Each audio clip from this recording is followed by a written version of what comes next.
4월 19일 저녁 예배에 나오신 여러분들을 주의 이름으로 환영합니다. 오늘 하루도 하나님의 은혜 가운데 잘 지내셨나요? 이 시간 그 은혜에 감사하면서 함께 예배 드리도록 하겠습니다. 하나님께 드릴 찬송입니다. 새 찬송가 370장 주안에 있는 나에게 기쁨으로 감사함으로 이 찬양 하나님께 드리겠습니다. 장면 전환에 시간이 조금 걸립니다.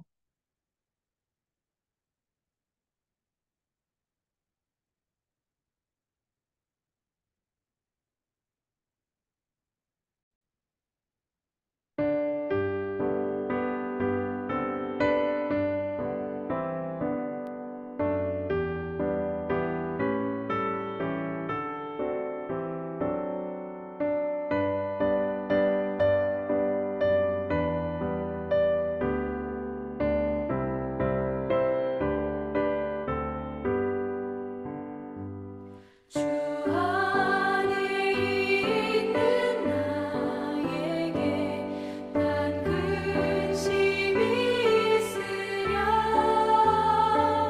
십자가 밑에 나아가 내 짐을 풀었네 주님을 찬송하면서 할렐루야 할렐루야 내 앞길 멀고 험해도 나 주님만 따라가리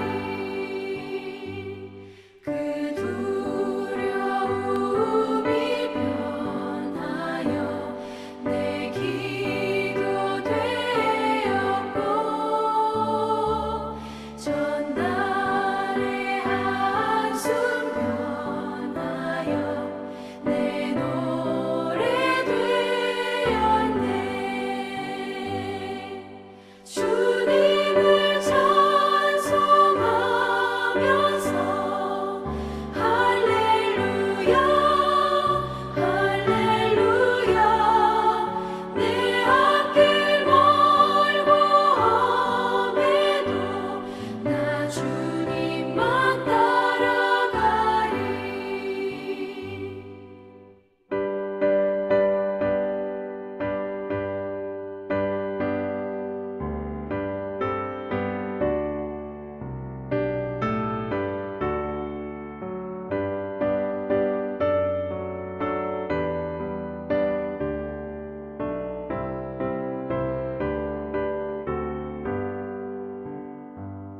내 주는 자비하셔서 늘 함께 계시고 내 궁핍함을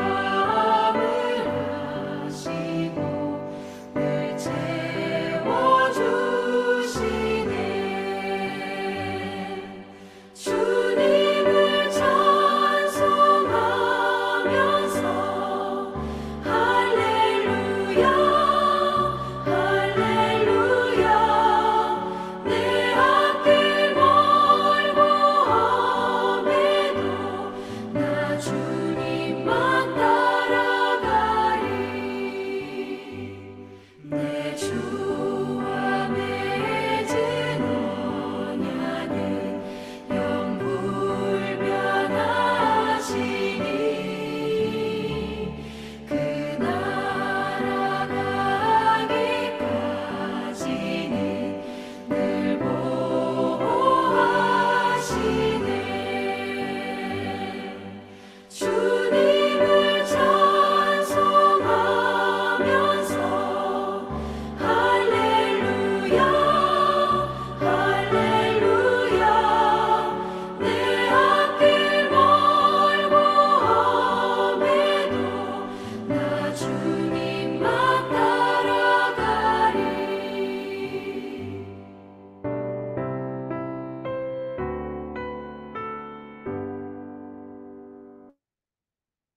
기도드리시겠습니다. 아버지 하나님, 4월 19일 수요일 하루를 저희들에게 선물로 주시고 이른 아침부터 이 저녁 시간까지 저희들의 삶의 모든 자리에서 함께해 주심을 인해 감사를 드립니다. 하나님의 자녀들이 하루의 일과를 마치고 주 앞에 나와 예배를 드립니다. 이 예배 가운데 좌정하시고 예배를 통하여 영광을 받으시옵소서. 하나님의 선하심, 하나님의 신실하심, 그 하나님의 무한한 능력과 은혜를 이 시간 감사하고 하나님 앞에 예배하는 모든 자녀들 가운데 하나님의 거룩한 임재를 나타내시옵소서. 살아계신 하나님을 만나는 시간이 되길 원합니다. 말씀을 통하여 우리 가운데 말씀하시는 그 하나님을 만나게 하여 주시옵소서. 이 저녁을 위해 예비하신 새로운 은혜를 사모합니다. 우리의 영과 혼과 육이 새롭게 되는 이 밤이 되게 하옵소서. 예수 그리스도의 이름으로 감사하며 기도드립니다. 아멘. 이 시간 받을 하나님의 말씀은 사무엘하 5장 13절부터 25절까지의 말씀입니다. 이 말씀 성우의 낭독을 통해 들을 때 하나님의 음성으로 들어보시기를 바랍니다.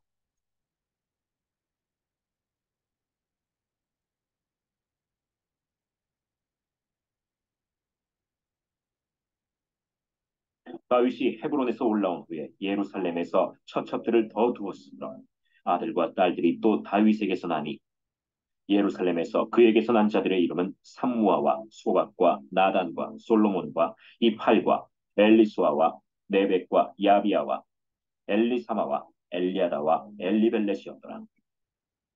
이스라엘이 다윗에게 기름을 부어 이스라엘 왕으로 삼았다 함을 블레셋 사람들이 듣고 블레셋 사람들이 다윗을 찾으러 다 올라오매 다윗이 듣고 요새로 나가니라. 블레셋 사람들이 이미 이르러 르바임 골짜기에 가득한지라.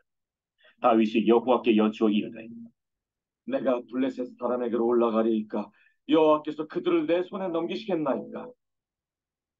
올라가라. 내가 반드시 블레셋 사람을 내 손에 넘기리라 하신지라. 다윗이 바알브라심에 이르러 거기서 그들을 치고 여호와께서 물을 흩음같이 내 앞에서 내 대적을 흩으셨다 함으로 그곳 이름을 바알브라심이라 부르니라. 거기서 블레셋 사람들이 그들의 우상을 버렸으므로 다윗과 그의 부하들이 치우니라. 블레셋 사람들이 다시 올라와서 르바임 골짜기에 가득한지라. 다윗이 여호와께 여쭈니 이르시되 올라가지 말고 그들 뒤로 돌아서 뽕나무 숲을 맞은편에서 그들을 기습하되 뽕나무 꼭대기에서 걸음 걷는 소리가 들리거든 곧 공격하라. 그때에 여호와가 너보다 앞서 나아가서 블레셋 군대를 친다 하신지라. 이에 다윗이 여호와의 명령대로 행하여 블레셋 사람을 쳐서 게바에서 겟셀까지 이르니라.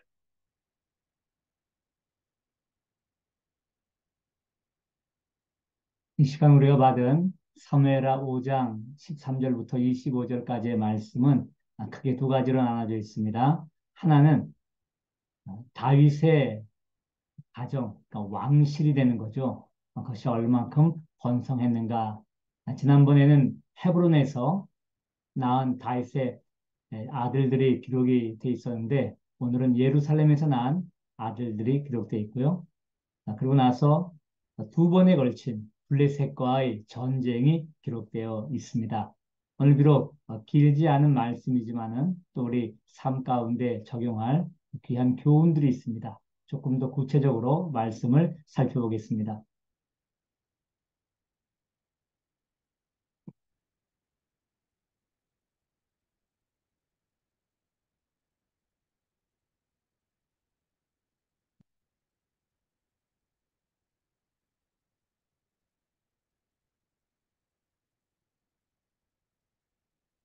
자, 오늘 말씀 시작은 다윗이 헤브론에서 올라온 후에 예루살렘에서 첩첩들, 초와 첩이에요. 첩첩들 더 두었다. 그래서 아들과 딸들이 또 다윗에게서 났다라고 하며 그 자녀들의 이름이 쭉 기록되어 있습니다. 자, 이제 여기서 세상적인 기준이 있고요. 또 하나는 성경적 기준이 있습니다. 뭐 세상 사람들은 세상적 기준만 따라 살면 되지만 또 우리는 그보다 더 차원이 높은 성경적 기준을 갖고 사는 거잖아요. 그래서 어떤 거는 세상이 허락은 하고 능히 할 수 있다라고 해도 성경이 하지 말라. 그러면 할 수 없는 거죠. 또 세상은 하지 않아요. 그렇게 안 해도 됩니다. 성경이 하라 그러면 우리는 그렇게 하는 거죠. 그래서 우리는 두 가지 기준을 갖고 사는 것입니다. 그래서 어느 한 곳만 만족시킬 수 있는 것은 아니죠. 자, 한번 보십시다. 세상적 기준에서 봤을 때 다윗은 특별히 다윗의 가문은 번성을 한 거예요. 번성. 물론 고대에서 자녀는 축복입니다. 그래서 자녀가 많다라는 것은 하나님의 큰 축복을 받았다라고 볼 수 있죠. 이 세상적인 기준에서도 또 다윗의 가문은 번성을 했다라고 볼 수가 있는 거예요. 그런데 제가 이제 관심을 두는 것은 뭔가 하면은 예루살렘에서 처첩들을 더 두었다라고 하는 이 부분이에요. 물론 제가 다윗이 이제 번성해 나가는 왕으로 세움받고 왕의 도성도 마련하고 또 왕궁도 이제 짓게 되고 해서 통일 왕국의 기초가 딱 놓여지는 겁니다. 이제 그래서 하나님이 그에게 많은 축복을 부어주셨다라고 볼 수 있는데 그가 많은 처첩들을 두고 자녀들을 많이 가진 것도 하나님의 축복의 일종으로 볼 수도 있어요. 하나의 축복으로. 그렇지만은 또 성경에 다른 말씀이 있기 때문에 제가 그와 연관돼서 말씀을 드리려고 하는 거예요. 그리고 이제 우리는 두 가지 기준이 있다는 것, 이것을 알며 살아야 한다. 세상적 기준에 있어서는 다윗은 굉장히 성공한 거죠. 다 부러워하는 겁니다. 그리고 이것은 뭘로 될 수 있냐 하면 왕의 영화라고도 볼 수가 있는 거예요. 왕이면 그 정도 누리는 거죠. 많은 첩들을 두고. 자, 그런데 성경은 뭐라고 하냐라고 하는 거예요. 물론 이것은 당시의 문화, 또 고대 근동 세계 뭐 왕들, 왕실에 늘 해왔던 것이기 때문에 뭐 그냥 따라갈 수 있습니다. 그래서 하나님이 허용하셨겠죠. 그런데 성경 말씀 한번 보시겠습니다.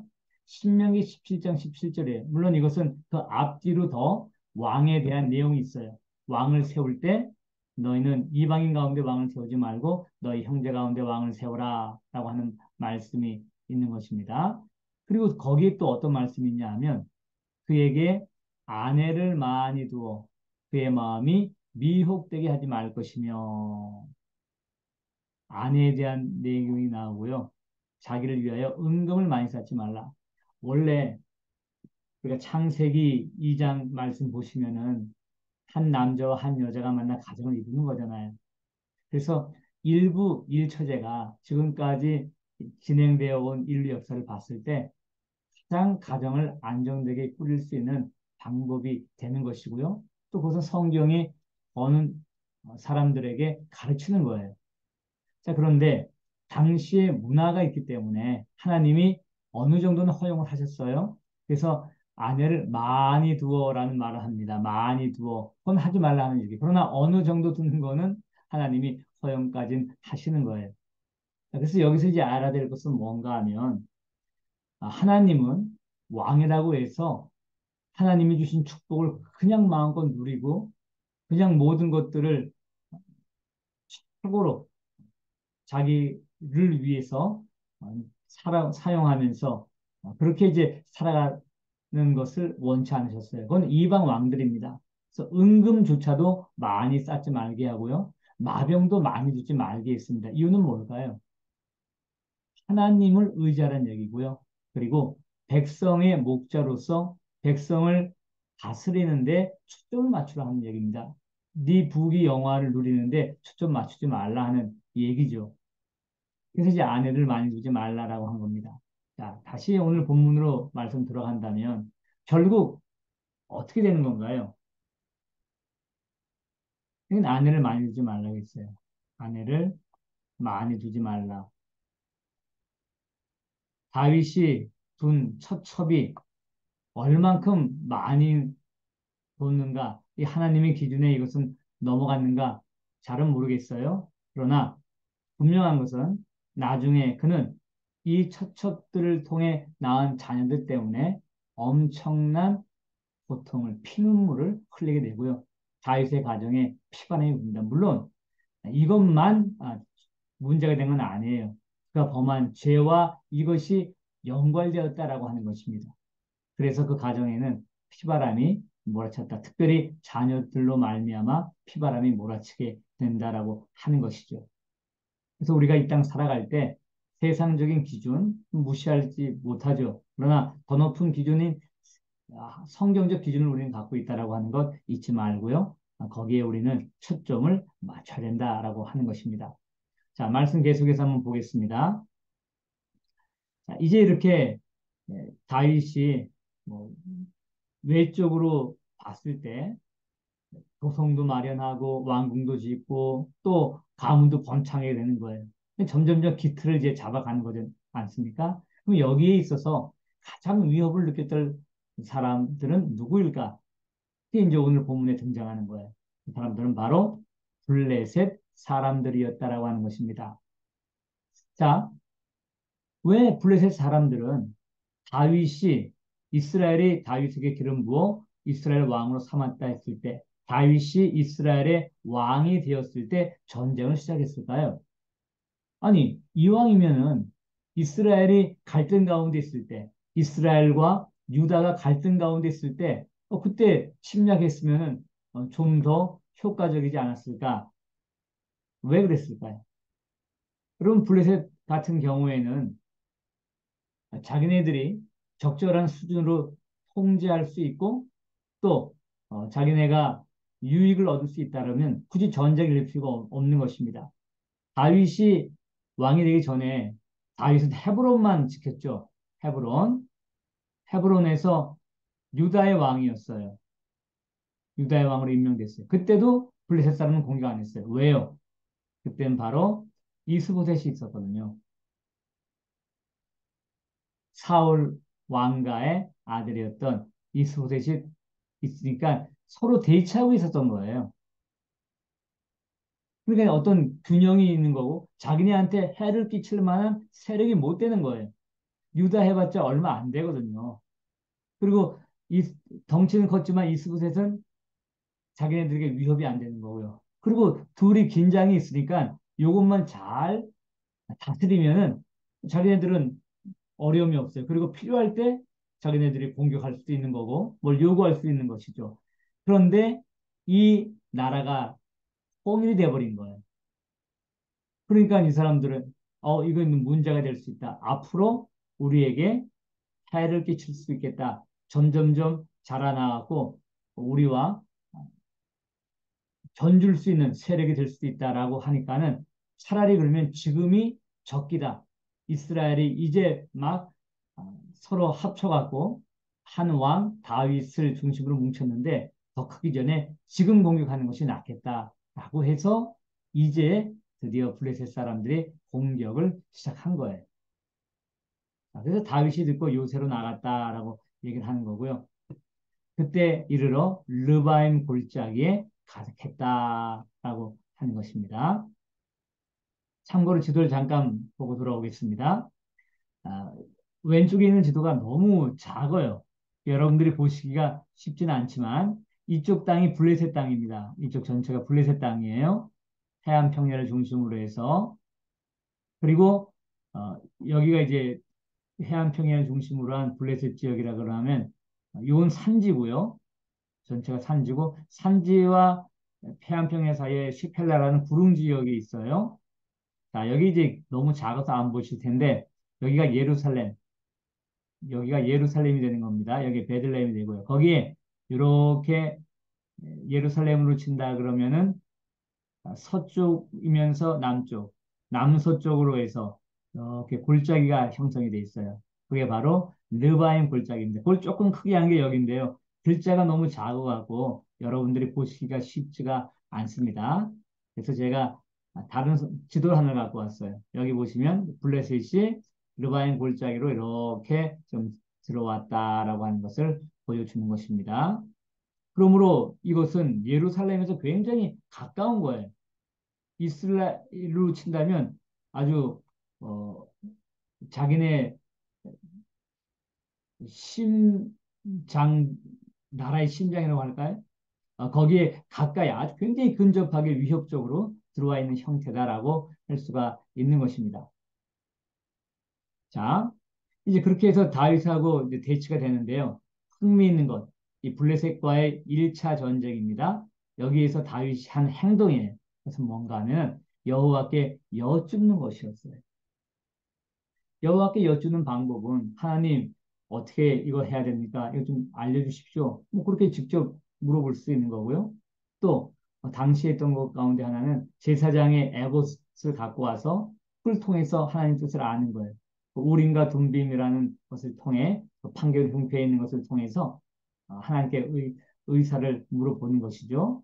자, 뭐 일반적인 경우 같으면 제사장의 에봇을 갖고 와서 우림과 둠빔을 통해서 할 수 있는데 오늘 나누는 다윗과 하나님의 대화를 이렇게 보게 본다면 뭔가 다른 방식으로 하나님과 대화를 한 것이 아닐까, 좀 더 친밀하게 하나님과 대화를 한 것이 아닐까 하는 것을 우리가 볼 수가 있는 것입니다.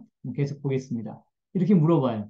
내가 블레셋 사람에게 올라가리까? 지금 전쟁을 하는 건데요. 하나님께 물어봅니다. 왜요? 하나님이 이스라엘의 왕이니까요. 왜요? 전쟁은 하나님께 속한 것이기 때문이지요. 속한 것이기 때문입니다. 그래서 물어보는 거예요. 그래서 어떻게 하시겠습니까? 여호와여 그들을 내 손에 넘기시겠나이까? 라까지 물어봤어요. 그랬더니 하나님이 대답을 하시는 거예요. 어떻게 하시냐면 올라가라. 내가 반드시 블레셋 사람을 내 손에 넘기리라 라고 하는 거예요. 그래서 다윗이 이 말을 의지하여 나갔습니다. 그리고 그들을 무찌르는 거예요. 그 장소 이름이 바알브라심이라고 이제 했는데요. 그 바알브라심의 뜻은 어떤 내용이냐면 여호와께서 물을 흩으신 같이 내 앞에서 내 대적을 흩으셨다라고 해서 바알브라심이라고 그것을 불렀다라고 하는 거예요. 르바임 골짜기의 어느 한 지역입니다.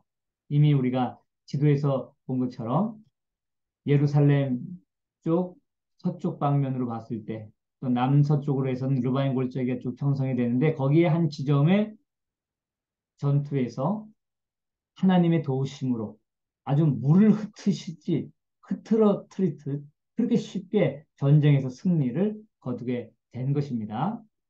그래서 이름을 바알 브라심이라라고 이름을 지었다. 그러니까 하나님이 하셨다라고 하는 것이죠. 근데 한 가지 흥미있는 것은 이름을 지을 때 바알이라는 이름을 썼다라고 하는 거예요. 뭐 하나님이 하셨다라고 했을 때 성경에 보면은 여러 가지가 있잖아요. 뭐 어, 예를 들어서 여호와 이레 하나님 그런 거요. 뭐 여호와 니시 그런 것도 있고 여호와 삼마 뭐 그런 것도 있잖아요. 근데 왜 바알이라는 단어를 사용했는가? 물론 바알은 주라는 의미가 있죠. 그래서 바알 브라심 하면은 흩으시는 주라는 어, 의미가 되는 것입니다. 근데 왜 바알이라는 단어를 거기다 집어였을까? 그냥 여호와 하나님을 의미하는 단어를 쓰지 않고 일반적으로 주라고 했기 때문에 뭐 여호와도 주라고 불릴 수 있으니까 할 수도 있죠. 한번 뒤에 한번 한 줄 더 봅시다. 블레셋 사람들이 그들의 우상을 버렸으므로 다윗과 그의 부하들이 치우니라. 우상을 버렸대요. 어떤 우상이었을까요? 거기에는 바알도 있을 거고 또 아세라 신상도 있을 거고요. 그러니까 각자가 전쟁에 쓸 수 있도록 물론 이것은 큰 우상일 수도 있고 개인적으로 소지하는 우상일 수도 있습니다. 여하튼 간에 전에 이스라엘이 전쟁에 승리하기 위해 하나님의 법궤를 전쟁터에 갖고 오듯이 그들의 우상을 갖고 왔는데 그걸 버려버렸어요. 그 우상이 아무런 힘도 발휘할 수 없다라고 하는 것 보여주는 것 아니겠습니까?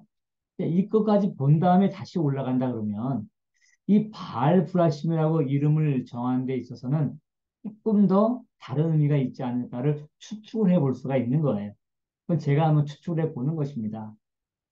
바알브라심이라고 일부러 바알이라는 단어를 썼던 것은 아마도 조롱의 의미가 있지 않을까라고 하는 거예요. 바알에 대한 조롱. 물론 이거는 바알브라심, 흩으시는 주라고 되어 있지만 여호와께서 흩으셨는데 이스라엘과 전쟁을 했던 블레셋만 흩은 것도 아니고요. 블레셋이 섬기는 바알도 흩는 것입니다. 그래서 이것은 일종의 다윗이 이스라엘의 하나님이 바알보다는 더 세다라고 하는 것을 더 강조하고 그들을 조롱하기 위해서 일부러 이런 식으로 이름을 지었지 않았을까라고 이제 추측을 해 보는 것입니다. 자, 여하튼 그래서 여기서 중요한 건 뭐예요? 여호와께서 물을 흩으시는 것처럼 다윗의 대적을 물리치신 거예요. 그럼 우리에게 적용할 것은 뭡니까? 하나님께서 나에게도 그렇게 하실 수가 있는 거예요. 보기에는 너무 많은 적입니다.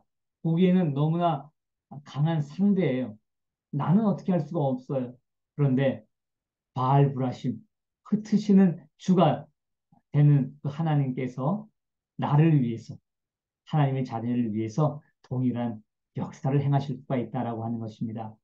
여러분, 대적이 많으신가요? 또 나로선 상대할 수 없는 어떤 상대가 있으신가요? 내가 하는 것이 아니라 하나님께 의지하는 것이죠. 하나님이 나를 대신해서 싸우실 수 있도록 하는 것. 그것이 믿음 아니겠습니까? 하나님을 의지하는 우리에게 이런 은혜가 있기를 바랍니다. 이제 1차 전쟁이 끝나고요. 그 다음에 2차 전쟁이 일어나게 됩니다. 그래서 오늘 본문은 다시 올라와서 또 르바임 골짜기에 가득했다. 그 말은 뭐예요? 이 르바임 골짜기가 전략적인 곳이다라고 하는 겁니다. 르바임 골짜기 여기가 굉장히 전략적인 곳이죠. 한번 보세요. 바로 예루살렘이 코앞이잖아요. 이 산성이. 거기에 골짜기니까는. 얼마나 전쟁하기 좋겠습니까? 그리고 이스라엘은 얼마나 이게 위협을 당하겠어요. 자, 그런데 어떤 일이 일어났는가? 이번에는 또 다윗이 여쭈는데요. 이번엔 약간 방식이 달라요. 아까는 올라가라라고 했죠? 이번에는 올라가지 말라, 싸우지 말라는 적인가요? 아닙니다. 그들 뒤로 돌아서 뽕나무 숲을 맞은편에서 그들을 기습하되 여러분, 이건 놀랍지 않습니까? 이거 우림과 둠빔으로 이거를 이렇게 뭘 판단할 수 있는 그런 거 아니죠. 굉장히 하나님이 자세한 내용을 마치 전쟁의 군사령관이 자기들의 장군들에게 작전 명령 하달하듯 그렇게 지금 하시는 거잖아요.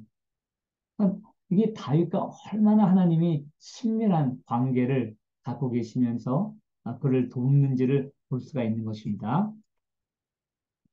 자, 그런데 특이한 말을 하는 거예요. 뽕나무 꼭대기에서 걸음 걷는 소리가 들리거든 곧 공격하라. 그때 여호와가 너보다 앞서 나아가 블레셋 분들을 치리라. 대단하시죠? 이 전쟁은 여호와께서 했고요. 전쟁의 주체도 여호와가 되신 거예요. 이건 여호와의 싸움, 여호와의 전쟁이 되는 것입니다. 그래서 너보다 앞서 나아가 블레셋 군대를 치라라고 하는 거예요. 자, 어떻게 됐을까요? 여호와가 나가서 싸우는데 승리하는 거겠죠. 그래서 다윗이 여호와의 명령대로 행해서 블레셋 사람을 쳐서 게바에서 게셀까지 이르니라. 게셀은 아까 지도에서 잠깐 여러분들이 보실 수 있는데요. 이쪽에 거의 블레셋 지형 안쪽입니다. 거기까지 쳐들어갔다는 얘기예요. 완전히 몰아냈다라고 하는 게 되어 있죠. 그들은 혹을 띠러 왔다가 혹을 붙였다라고 할 수 있나요? 여하튼 간에 승리를 장담하고 왔고, 그 다음에 이제 갓 통일 왕국의 왕이 된 다윗의 코를 납작하게 하고 자기들의 속국을 삼으려고 했는데 그 일이 하나님의 개입으로 말미암아 망쳐졌다라고 하는 것입니다. 자, 여기서 제가 아까도 말씀드렸지만 다윗과 하나님과의 그 대화 내용이 너무나 친밀하다라고 하는 거예요. 그러니까 우림과 둠빔으로만 갖고 이것을 판단하기에는 굉장히 어려운 하나님의 작전짓이었다라고 하는 것이죠. 그 제 마음 가운데도 그런 소원이 있는 거예요. 하나님, 저도 이렇게 하나님하고 조곤조곤조곤 어떤 대화를 나누면서 대화하고 하나님이 무엇을 해야 할지, 어떻게 해야 할지, 그걸 구체적으로 좀 알려주시고, 그런, 어, 삶을 경험하는, 마치 다윗이 했던 것처럼, 그런 소원이 마음에 생기는 것입니다. 아마 여러분도 그런 마음이실 거예요. 그렇게 하기 위해서는 중요한 것은 뭔가요? 다윗의 오늘 패턴을 보니까 1, 2차 블레셋 전쟁의 패턴은 첫째, 기도입니다. 이 기도의 근거는 뭐예요? 내 삶의 모든 것을 주관하시는 분이 하나님이시다. 또 한 가지는 전쟁은 여호와께 속했다라고 하는 것이죠. 그래서 하나님께 기도를 하는 거예요. 그 다음에 하나님이 어떤 말씀을 해주세요. 그러면 그 다음에 우리에게 필요한 건 뭔가요? 순종입니다. 하나님이 말씀을 해주셨는데도 내가 하나님의 뜻을 알매도 중요한 것은 순종하지 않으면 아무것도 일어나지 않습니다. 순종을 하는 거예요. 그리고 거기에 대해서 결과로 승리가 나오게 되었다라고 하는 것이죠. 여러분, 우리가 믿음이 있다라고 하는 것은 뭔가요? 하나님을 의지한다는 얘기 아닙니까? 그럼 그걸 뭘로 알 수 있어요? 기도로 알 수 있는 것입니다. 우리가 아무리 하나님을 잘 섬긴다, 내가 하나님을 사랑한다 해도요, 하나님께 구체적으로 기도하지 않는다면 하나님 의지하는 거 아니에요. 여러분, 왜 구체적으로 기도하지 못하나요? 그만큼 구체적으로 하나님을 의지하지 않기 때문입니다. 아주 큰 것, 뭐 병으로 치면은 암 아니면 기도 안 해요. 감기 갖고 기도 안 해요. 그럼 누굴 의지하는 거죠? 나 자신을 의지하는 거죠. 아니면 약을 의지하든가 의사를 의지하든가 의사를 보고 약을 먹는 것 그 자체를 문제 삼는 건 아닙니다. 내가 누구를 의지하며 사는가 지금 그 얘기를 하는 것입니다. 그래서 우리가 기도하지 않는다면 신앙에 문제가 있다라고 하는 것 우리가 생각을 해야 됩니다. 그래서 믿음이 있으면 당연히 기도할 수밖에 없는 거예요. 또 그리고 순종할 때도 뭘로 합니까? 믿음으로 하는 거예요. 하나님이 말씀하셨으니까 내 이성으로는 어, 잘 이해하지 못해도 나는 그렇게 하겠다라고 하는 것이죠. 한 가지만 더 말씀드리고 마치겠습니다. 뽕나무 꼭대기에서 걸음 걷는 소리가 들리거든요. 그건 좀 구절이 어려워요. 뽕나무 꼭대기에서 걸음 걷는 소리란 말은 뭐 어떤 군사적인 이동이 있고 뭐 그래서 막 바람이 좀 이렇게 불어서 그래서 뽕나무 꼭대기에 이, 그 이파리가 막 서로 부딪히면서 나는 소리 뭐 그런 소리였나? 그 추측할 수 있는 거고요. 뽕나무 꼭대기에 걸어보는 소리? 그건 혹시 하나님의 천군 천사들이 움직일 때 나는 내는 소리였나? 그냥 천군 천사가 움직이면 영적인 존재들이니까 소리가 안 날 수 있어요. 그러나 구체적으로 작전을 펼쳐주기 위해서 하나님이 소리를 들리도록 하실 수도 있는 거예요. 무엇인지 모르겠어요. 근데 하나님의 기막힌 작전 지시였습니다. 여하튼 간에 진짜로 뽕나무 꼭대기에 걸음 걷는 소리가 들렸고요. 누구의 걸음 걷는 소리인지는 모르지만 그래서 다윗은 공격했고 이겼다라고 하는 것이에요. 여러분, 블레셋과 1차와 2차 전쟁을 하는데 전쟁을 치르는 방법이요. 하나님이 지시하신 방법이 똑같지가 않습니다. 하나님은 창조주 하나님이신데요. 그만큼 하나님은 창조적으로 일하세요. 우리의 삶 가운데도 우리 각 사람마다 다 달리 또 우리의 한 사람이라도 우리 어떤 사건마다 일마다 하나님은 달리 역사하시는 거예요. 어제 역사한 것 그대로 우리는 바랄 필요도 없죠. 10년 전에 역사한 것 그대로 바랄 필요도 없습니다. 하나님께 여지를 드리는 거예요. 왜? 하나님은 주권자이시잖아요. 그래서 그 하나님의 놀라운 은혜, 놀라운 능력을 경험하시는 우리 모두가 되시길 바랍니다. 기도하겠습니다. 아버지 하나님, 하나님께서 우리에게 주신 복이 되기 위해서는 세상의 기준이 아니라 하나님의 기준을 따라가야 한다는 걸 우리가 알았습니다. 다윗이 처첩을 많이 두고 자녀를 많이 둔 것, 인간적인 면에서는 축복이 될 수도 있습니다. 또 하나님이 은혜를 주셔서 많은 자녀를 가진 수도 있습니다. 그런데 분명한 율법의 말씀은 아내를 많이 두지 말라라고 했고요. 우리는 다윗의 일생을 통해 그 많은 아내를 통해 낳은 자녀들 가운데 일어나는 그런 피비린내 나는 그런 살인, 또 근친 상간, 그리고 시기, 반역 이런 것들을 우리가 보게 됩니다. 세상의 기준이 아니라 하나님의 기준에 맞춰 살 수 있는 우리가 되게 하옵소서. 또 전쟁을 두 번 치르면서 겸손하게 하나님의 뜻을 구하는, 하나님의 도움을 구하는 다윗의 마음을 저희가 봅니다. 우리도 어떤 일을 행할 때마다 기도하게 하시고 하나님을 의지하게 하옵소서. 그리고 하나님의 뜻을 안즉 믿음으로 순종할 수 있는 저희들 되게 하여 주시고, 다양한 방법으로 우리 삶 가운데 역사하는 하나님을 기억해서 어떤 한 방법을 고정해서 이렇게 해달라라고 하지 않고 주권자 하나님께서 하나님의 뜻대로 우리 삶 가운데 뜻을 이루실 수 있도록, 그리고 그것을 보며 살아계신 하나님을 경험할 수 있는 우리가 되게 하옵소서. 예수 그리스도의 이름으로 감사하며 기도드립니다. 아멘. 여러분, 오늘 하루 잘 지내셨어요? 공동체 성경 읽기 하셨나요? 만약 하지 못하셨다면 이 밤에 해보시고요. 또 교회를 위해, 연약한 지체들을 위해, 또 이 땅을 위해서 기도해 주시길 바랍니다. 은혜로운 밤 되십시오.